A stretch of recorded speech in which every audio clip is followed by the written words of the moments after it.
বলা ছিল শাঁখা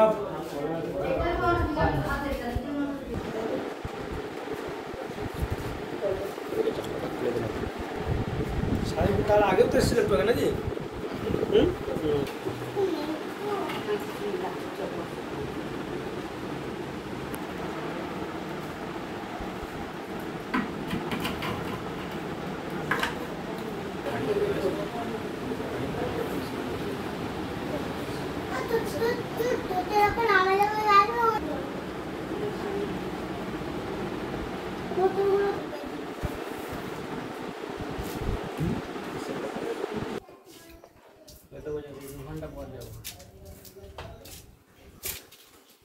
দু ঘন্টা পরে আসবে।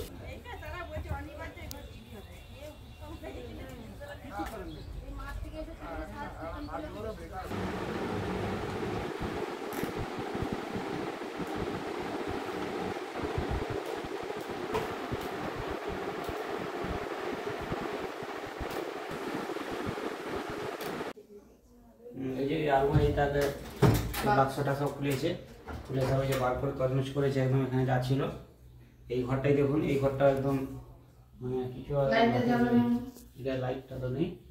এই ঘরটাই পুরো একদম চারদিকে সব ঘাটাঘাটি করে যা ছিল সব মোটামুটি নামিয়ে দিয়েছে পুরো একদম।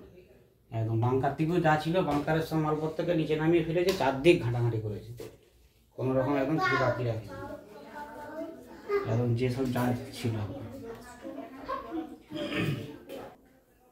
এই রুমটা করেছে, এটাই করেছে একদম। একদম আলমারি একদম সব যা ছিল, এই আলমারি সব দরজাটা একদম তেড়ে ভেঙেছে, এইভাবে পুরো তার দিয়েছে, তার দিয়ে পুরো ভেঙেছে যা ছিল সব কিছু রাখেনি।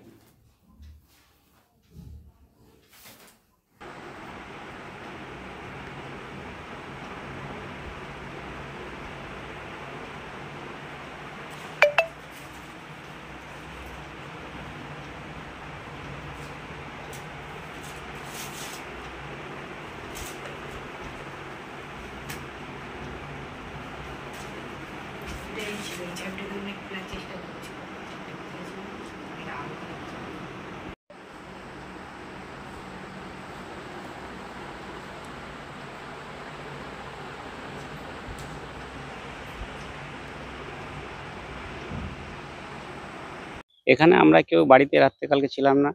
আমার শাশুড়ি মশাই ডাক্তার দেখাতে নিয়ে গেছে। এইখানে মূলত কে থাকে? এখানে এখন পর্যন্ত কেউ থাকেনি, মানে মাঝে মাঝে থাকা হয়, মাঝে মাঝে আবার চলে যাওয়া হয়, মানে এদিক সেদিক করে থাকা হয়, বেশিরভাগ সময়টাই বন্ধ থাকে। বাবা মারা কেউ এবার বেশিরভাগ সময় থাকা হয়নি কেউ। এবার কালকে হঠাৎ বুঝতে পেরেছে হয়তো যে কোনো কারণে পাশাপাশি লোক হয়তো বুঝতে পেরেছে যে ওরা ডাক্তার দেখাতে যাচ্ছে, মানে একবারই ফাঁকা থাকবে, সেই কারণেই হয়তো করেছে, এটা হতে পারে। আপনি কে হন? আমি ওনার জামাই হই, বড় জামাই।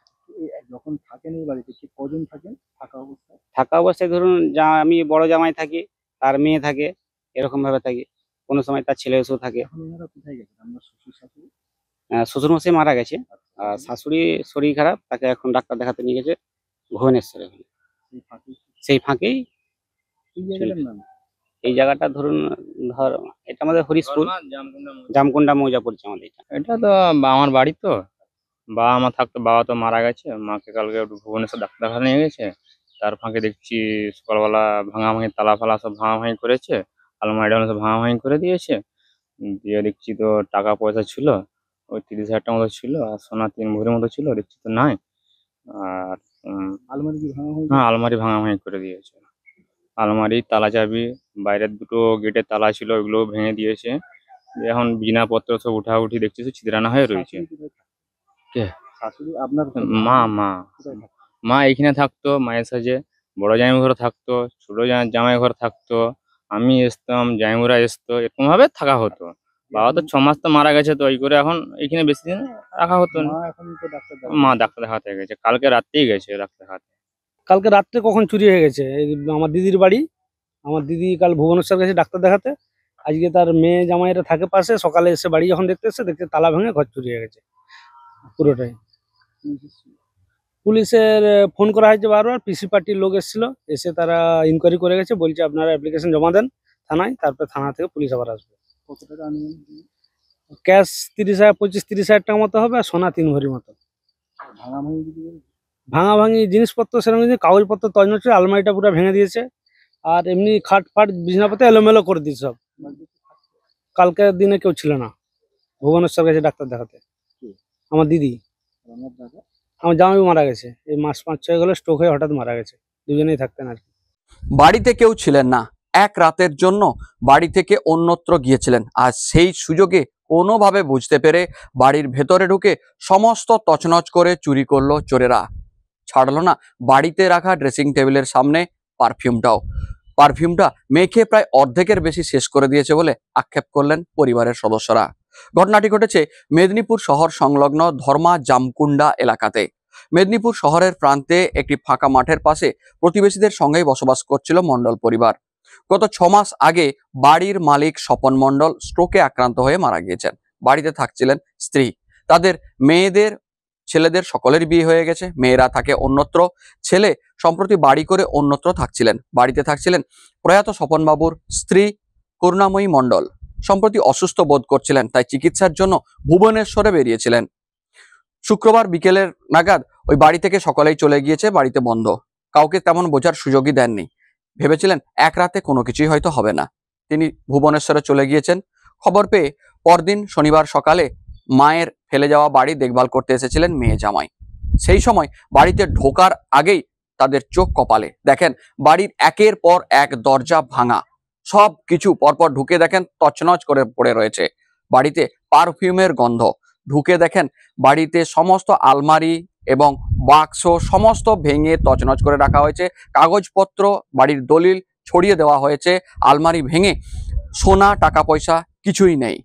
আর ড্রেসিং টেবিলের সামনে ঢাকা খোলা অবস্থায় রয়েছে পারফিউমের ডিব্বাটি, অর্থাৎ পারফিউমের ওই জায়গাটিও খুলে ঢাকা আলাদা করে রেখে রীতিমতো পারফিউম যে ব্যবহার করে রেখেছে তার চিহ্ন তারা রেখে গিয়েছে। ফলে এই নিয়ে রীতিমতো একটা চাঞ্চল্যকর পরিবেশ। ঘটনার তদন্ত শুরু করেছে কোতোয়ালি থানার পুলিশ। পরিবারের পক্ষ থেকে জানানো হয়েছে ওই বাড়িতে সোনা প্রায় 3 ভরি এবং নগদ টাকা বহু কিছুই চুরি গিয়েছে, যা আরো খোঁজ চালানো হচ্ছে। কোনোভাবে বুঝতে পেরেছিল চোরেরা, সমস্ত দরজা জানালা কিছুই বাকি রাখেনি ভাঙতে, আলমারি খাট সবই লণ্ডভণ্ড করে দেওয়া হয়েছে। আরো খোঁজ করে দেখা হচ্ছে কি কি গিয়েছে। তবে অন্যান্য জিনিসের সাথে পারফিউমটাকেও যেভাবে মেখেছে তা নিয়ে খানিকটা আক্ষেপ ছুঁড়লেন পরিবারের সদস্যরা। তবে চোরের এই অভিনব চুরি বা চোরেদের এই সমস্ত লুটকাণ্ড দেখে অনেকেই আবার হাসির রোল।